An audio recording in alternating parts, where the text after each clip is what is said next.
পেঁয়াজ ছাড়া এই চিকেনটা বানাতে লাগবে মাত্র ৮টা উপকরণ। যারা বাড়ি থেকে অনেক দূরে থাকো, একা রান্না করে খেতে হয়, তাদের জন্যে এটা কিন্তু খুব ভালো অপশন।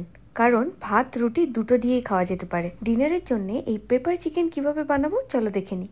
একেবারে পাউডার নয়, এই রান্নাটায় আমাদের লাগবে আধ ভাঙা করে নেওয়া গোটা গোলমরিচ।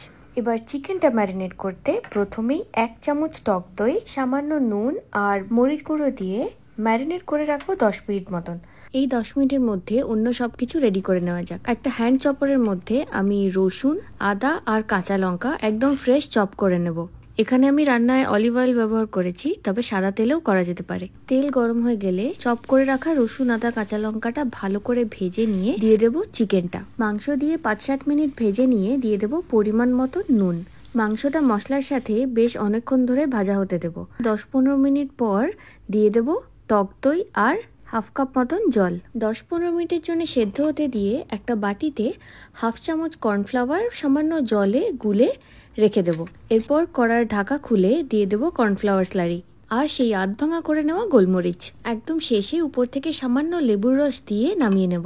পেপার চিকেন একদম তৈরি। মৌসুমী চক্রবর্তী, পূজা দাস, আরিফা খাতুন, পিয়া সরকার, পুরবী রয়, ডোনা মণ্ডল এরকম অনেকেই চেয়েছিলেন ডিনারের জন্য সহজ চিকেনের রেসিপি। রুটি দিয়ে পেপার চিকেন, ফাটাফাটি।